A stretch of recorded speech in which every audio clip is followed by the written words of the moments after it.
Welcome friends to Physics in 20 minutes. Today's video we are going to talk about vectors. We will have a short introduction to vectors.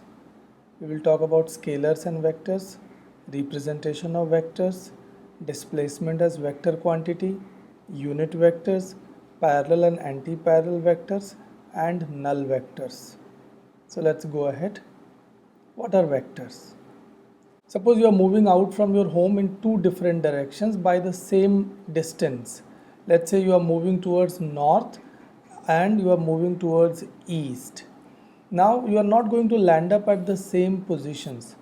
You are going to land up at two positions which are far from each other.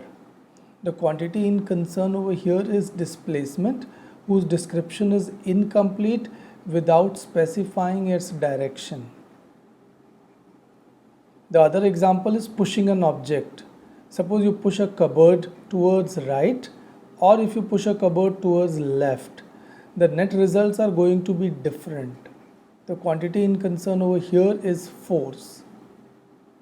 So you can see, to represent completely, some quantities require both magnitude as well as direction.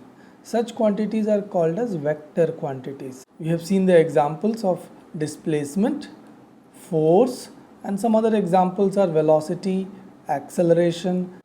So what are scalars? Scalars are those physical quantities which require only magnitude to be described completely. Example, time, mass, volume. So for example, if you go to market and buy 5 kilograms of potatoes, then you don't specify a direction to it. You just say a number 5 followed by a unit kg. So what are the difference between scalars and vectors? Let's see the important points. Scalars require only magnitude. Vectors require both magnitude as well as directions. Scalars follow normal algebraic rules which you are studying since school ages. Vectors don't follow normal algebra. They follow a different kind of algebra. We call it as vector algebra, and we are going to develop the vector algebra in subsequent videos. Scalars possess only magnitude, so they change only by magnitude. Vectors quantity can change even if there is a change in its direction along with the magnitude. So it can change either by magnitude or by direction or by both. How do we represent a vector quantity? So remember, a vector quantity has two attributes, magnitude and direction. A suitable geometrical construct to describe a vector is a straight line with an arrowhead.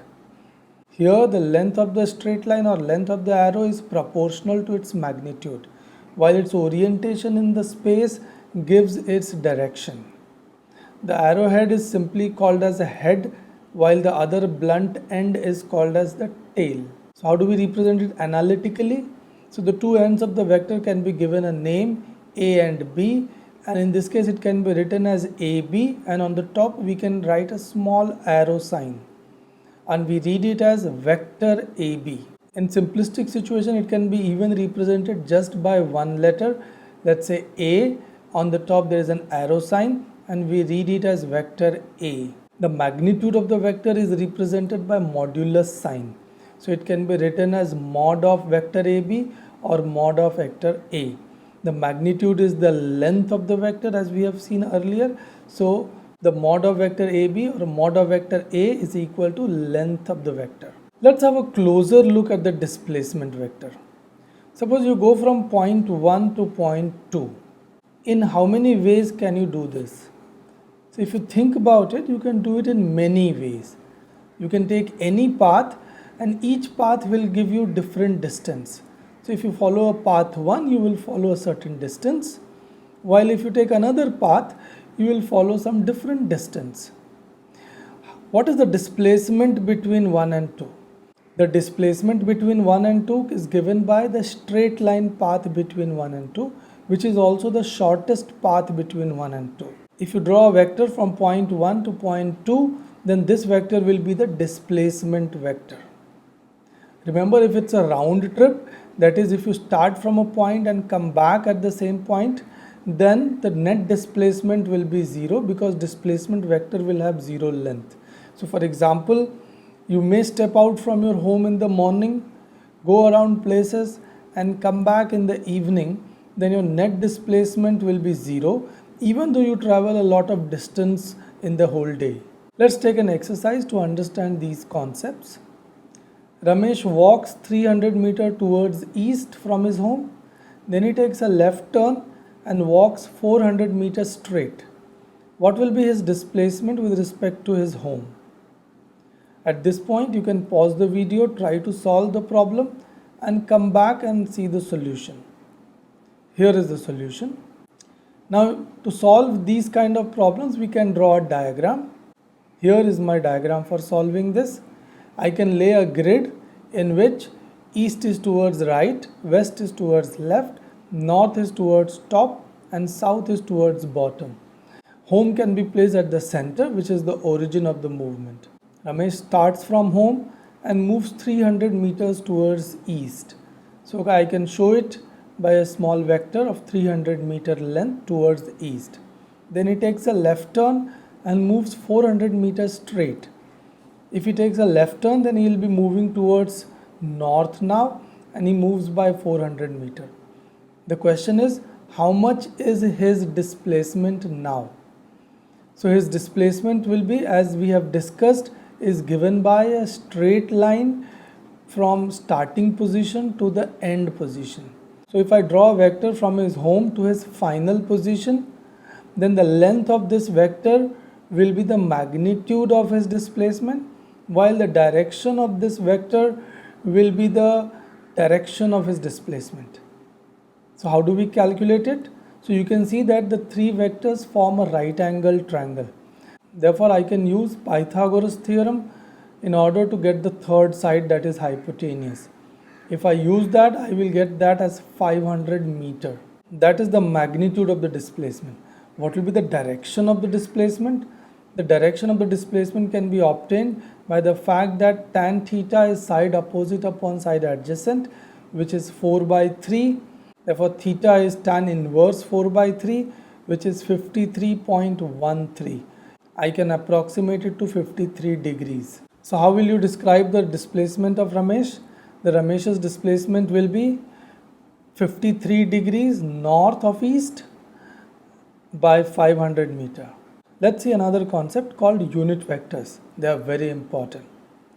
Consider a vector A and let's say that its length is 5 units. It can be divided into 5 equal parts. Now if I take just one part, then its length is going to be 1 unit, while its direction will be still the same as A. Such a vector is normally called as unit vector, and in this case it will be represented as A cap or A hat. Don't worry, it's still a vector, just that a unit vector is represented slightly differently than a normal vector. So instead of an arrow mark, we will put a hat there. So how do we describe a unit vector? A unit vector is given by a vector divided by its magnitude.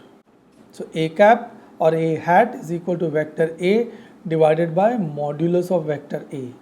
What are parallel vectors? Now two vectors are said to be parallel if they have the same direction. Remember, they may or may not have the same magnitude. For example, these two trucks are moving in the same direction with different velocities.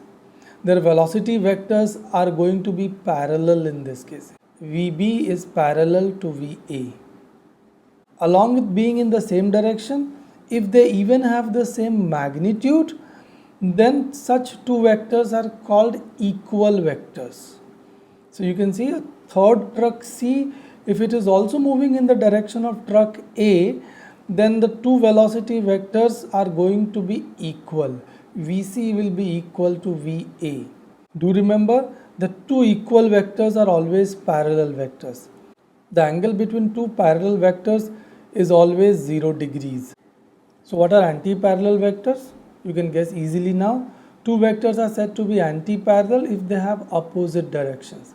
Remember, they may or may not have the same magnitude. If they happen to have same magnitude, then they are called opposite vectors. So if a truck is moving with some speed towards right, while the another truck is moving with the same speed towards left, then the first truck's velocity vector will be pointing towards right, second truck's velocity vector will be pointing towards left.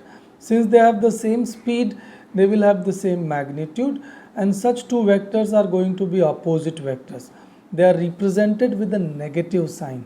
So vector VB is equal to minus of vector VA. Here the minus sign represent that the direction is opposite. The oppositely directed vectors or anti-parallel vectors have an angle of 180 degrees between them. Next is null vector. It may be sounding strange, but it is defined for algebraic consistencies. A vector having zero magnitude is called a null vector. Null vector is also called a zero vector. Graphically, it is represented by a point. Its direction is undetermined, and therefore it is also called as an improper vector. Here are some review questions. You can go through them. They are going to be very helpful to understand the basic concepts. Thank you.